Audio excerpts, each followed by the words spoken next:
Hey guys, welcome back to my channel. Today I'm going to be talking to you about my journey with yoga. And before I get into this video, I just want to make a disclaimer that I in no way consider myself as an expert on yoga.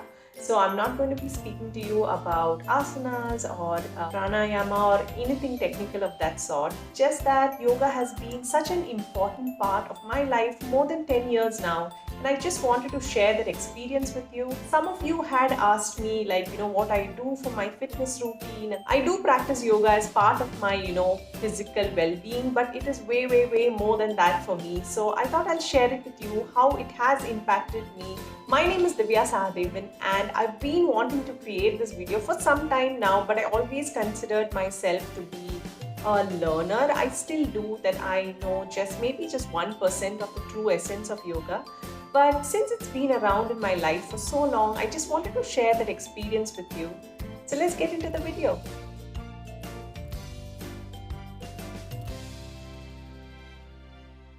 So just to give you a little bit of backstory or a little perspective on where I started my journey. So I started doing yoga back in 2007 when I was a fresher.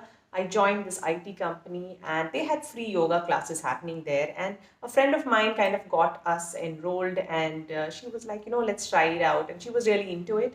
I was really doubtful about it because growing up, I wasn't really much into sports or any sort of physical activity per se.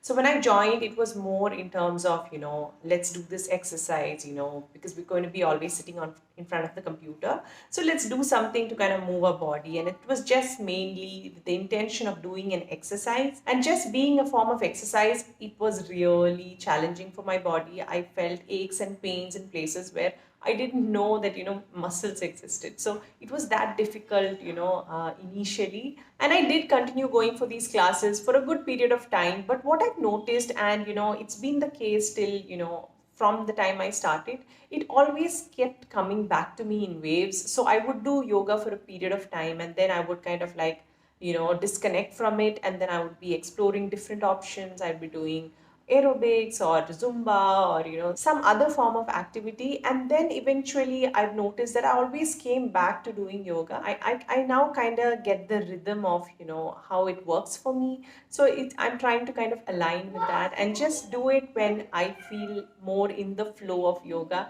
That's when I pick it up again. So from there, I even tried different forms of yoga like hatha yoga, ashtanga yoga, hot yoga, power yoga, you name it. Like there are so many forms of yoga these days. I've tried most of them. Some of them kind of aligned with me, some of them did not. Like power yoga, I just felt was completely off. I did not have that feel of doing yoga. It was more like doing this high intensity workout, and that was something which I did not enjoy a lot. So now that you know a little bit of my yoga story, let's get into the points which I think has really touched me and my life. Being okay with being uncomfortable. So this was one of the first things that I picked up from my yoga practice. Your attitude towards your asanas, if you reflect upon them, it will give you a lot of insight on how you function off the mat as well. So, just as a person, I used to be, I think I still am to an extent, but I used to more tend towards kind of, neglecting the problems, ignoring the situations that hurt me, which were uncomfortable. I used to kind of just blindly just, hide it under the mat. It doesn't exist if I don't acknowledge it. So I used to go by that mantra. Not really, of course, none of this is done very consciously, but that's just used to be the mode I used to operate at. What I noticed was even in my yoga practice, when I used to encounter an asana which was difficult, like physically, I had aches and pains, I used to get really restless to actually hold that position. So I used to kind of just want to skip through it or just, get it over with. I used to not pay attention, or I used to find it very difficult to kind of stay in that moment, just pay attention to the, discomfort of the asana and breathe through it. And this just automatically turned up in my day-to-day life when I got comfortable in my asana to breathe through the pain, to kind of acknowledge the pain, to try and be more present in my discomfort. I learned to be okay with my discomfort even in my day to day life. So, when there's a moment which is making me uncomfortable, I'm able to firstly acknowledge the discomfort. I'm able to kind of assess the discomfort. I'm able to understand that, okay, I'm feeling a little uncomfortable by this. And I'm also able to sit with this, like, to able to understand or try to understand what's happening here, and just be generally curious about it. But even if I'm not able to figure it out, to just give myself that space to sit with it and to kind of breathe through this discomfort, just have more ability to kind of hold the pain and know that it will pass. And the next big change for me has been to be kind. And when I say be kind, I'm not talking about being kind to your neighbors, your friends, the pets.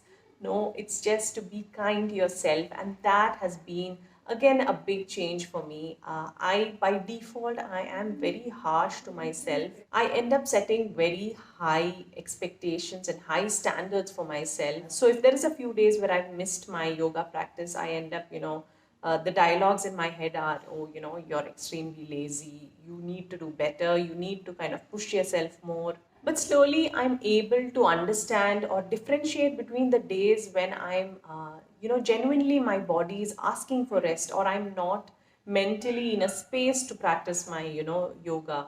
And instead of seeing myself as any less, I kind of tell myself that it's okay to slow down, give my body that rest and the time that it needs. And then when I'm ready, I'll come back to my practice. And as I told you earlier, yoga has been something which has always come back to me in like waves, So there has been gaps of days, weeks, and sometimes even years before I've decided to again, kind of dust my practice and start doing it again. But ultimately, it does pass, and eventually I do get back to my practice. So it's very important that you learn to be kind to yourself, know how much to push even when you're doing an asana.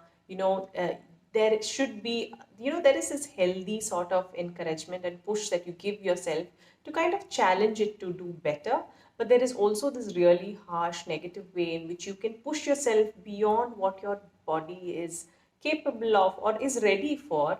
And you can end up really hurting yourself and causing damage. So learn to listen to yourself, and when you feel, and there's nobody else who can tell you better. Even your yoga instructor cannot tell you better, and you need to listen to yourself to know at which point you need to stop, at which point you need to break, and and acknowledge those signals that your body is giving you.